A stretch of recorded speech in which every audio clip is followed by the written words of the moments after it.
How We Built It is a YouTube series that we created to inform you, the consumer, about what it's like working with a builder and a designer and a team that you can put together to make your dream into a reality. So your home is your biggest investment, and it's critically important to build your team early on. Designer, a builder, yourself and your idea, and as a team, we're gonna take this from concept to reality and your forever home. Most of our projects come from referrals at some level, but this was brought to us by Bryce Engstrom Architecture, so an architect local that we work with on lots of projects. And he brought us in because the clients were looking for a custom home builder that's familiar with the area, because they're not. They actually live in the Bakersfield area, and they're looking for somebody local who can kind of help them bring their project to fruition. They had all kinds of stuff that they just didn't know what to do with, from finishes and fixtures and ideas and pictures. And so that's why Ariana came in early on to the project and really helped us kind of try and bring this all together. Yeah, there was a lot going on in the beginning. Lots of ideas, which happens. It's normal. You're designing this custom home. And so my job was to really whittle that down and to hone in on what they wanted, what was feasible, and really start the space planning process early. Like we mentioned earlier with the slab foundation and floor outlet placement, a lot of things had to be planned out early on, and so that's what we took on. And also finalizing some of the selections that the clients had already looked at, so whittling those down, and then also working with Robertson on their client system portal that they have, which is really great. And you can tell us a little bit more about that. Yeah, so we use a software program called CoConstruct that's branded to us specifically, and what that does, it's allows all the pieces of information and decisions and collaboration and timelines and schedules and communication and everything that goes on in a building project of this scope, and it brings it all into one central location. And so our clients actually have individualized access to it, so they're on log on ID and password and everything that goes along with a system like that, and we're able to collaborate with them. Ariana is a part of that as well, and when a client lives out of the area, they're able to key. Yeah, they feel like they're a part of their project. Well, photos are up there, files are up there, so it's been super helpful. And I feel like a lot of your projects, the clients do live remote, so it's been really good as far as communication between not only builder designer but also our clients as well. So that's been awesome. It is, and it really is. The way we work is we're very user friendly and transparent, or at least we like to think we are. And part of that is the budget. And knowing, it's very important in projects, especially like this, for our clients to know what their budget is ahead of time, feel comfortable with it, and then be able to see it as it evolves. So as the project starts and we're doing grading or foundation or framing or insulation or drywall, etc., they're able to see those costs and compare those against the budget. And so for us, that's just, we're second generation builders in this area. So my brother and I, our dad started our business in the early 1980s, and this is a small town. And so the way you get work in a small town is you do good work and you do get a referral and do it in a timely manner and what you say you're going to do it for. And so we kind of try to position ourselves as that client, that contractor, which why it's so critical that the people we work with are that way as well. And so that's why I think us working together has been very positive. Yeah. So the challenge is how big this got. So when we went off the actual architecturals, like we pulled from the exterior wall side, and because this is a pocket door, like we have to have the size of the pocket door double. Plus the return, yeah. So this is per plan, but that just gives you no room for your... They have like no kitchen. Right. No. So we're supposed to fit, is it a 36? 36 inch. So we're gonna be 36 inches all the way up, and then you've got no room. Yeah. So in this massive pantry situation is not gonna happen. So that's why I reviewed yours this morning. So where we push this back to flush. Yeah. So basically our plan is pushing this back to flush, shifting the door over and making it, instead of a pocket door, just making it a regular door so that you don't have this huge opening, because their kitchen is that wall, and that's it. And then the island, but it's not a ton of space. Okay, and then we're straightening this out, right? Yeah, that's gonna get straightened out. We're gonna come like this? Yep. Okay, so how do we want to handle the end? So this cabinet now is gonna end. This is just gonna get paneled. Just finished end, and then what about over there though? Same thing? We have to talk about, I think I have to lay out what this is gonna look like with furniture, because I'm not sure what this is gonna get utilized for yet. I'm pretty sure the TV's gonna go over the fireplace. Okay. Like, I think we can do that. Okay. Because the only challenge is if now we're gonna push this back. So our door is gonna be a right-handed swinging in. Yep. It's gonna cover that window, but it's in the pantry, so I don't think that'll be an issue. But this is gonna be, we're not gonna have this enclosed space. Yeah, it's just gonna be open to, like, how's that gonna look? Is that finished? If it is cabinetry, are you gonna do a finished end here and then just go to the wall? Yeah. Okay. If we do end up having cabinets here. I don't know what I'm gonna use this for yet, because this was where the TV was gonna go, but Right. It's awkward because as much as I hate doing TVs over fireplaces, you do have one focal point, like everything's on one plane. Okay. Whereas here you have TV, fireplace, and with the configurations already so awkward, it's... Right. I like that wall going away though. Yeah. I think on the rendering, that made a huge difference. Yeah, so we basically, one of the big things in this project, it's a custom home in a Rio Grande, and this is a big remodel that we're taking on, and the layout of the house in itself presents a lot of challenges because it's very angular.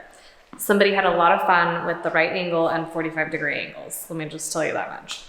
So we're trying to open things up for these clients who entertain and want more space in their kitchen, and one of the things that we had toyed with was actually demoing this wall out, which I think is gonna be the ticket.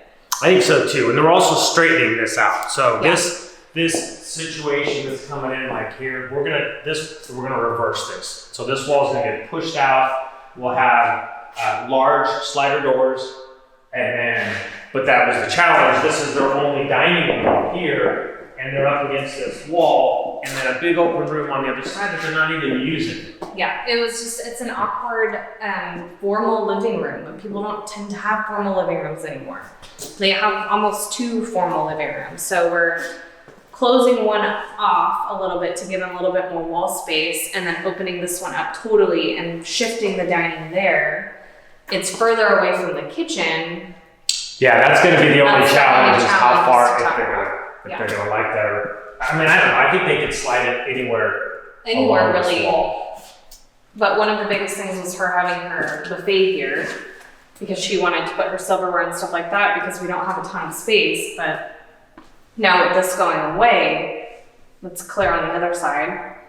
But I am giving her more space over here. Way more space, because by straightening this out and having that countertop, that's I think she's way more counter space than the original design. Yeah. This is one of the challenges that we always face is we're giving options.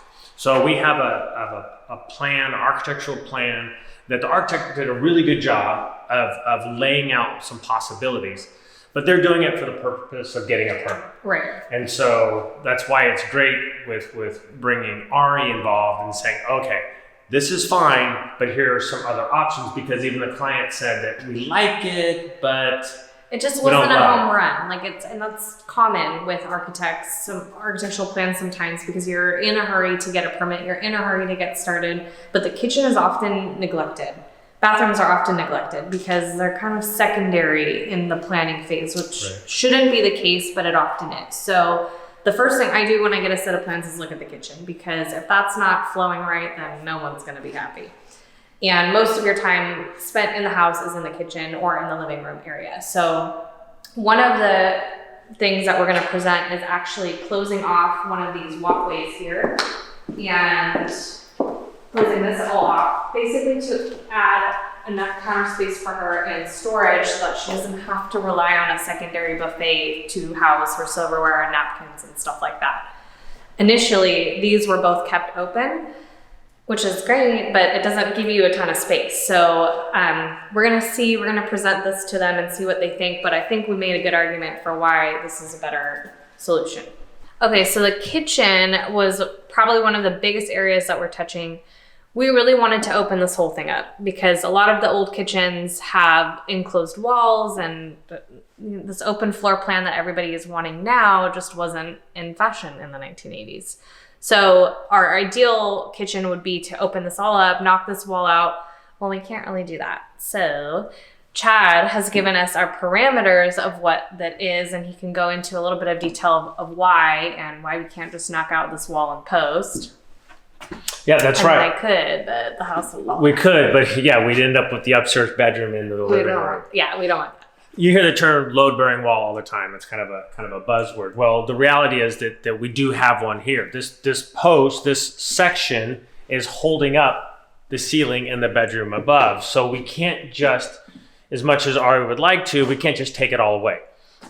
So what we did is we kind of work with our team and our engineer and Ariana's design and figure out, well, what is it? How can we achieve most of what they're looking for? And we did. So we were able to kind of use a post and beam structure and hold up the existing ceiling, or essentially floor, for the upstairs. We're going to build a soffit in this area for the cabinets to go to, which will continue all the way around. And all of this framing that you're seeing here is going to be gone.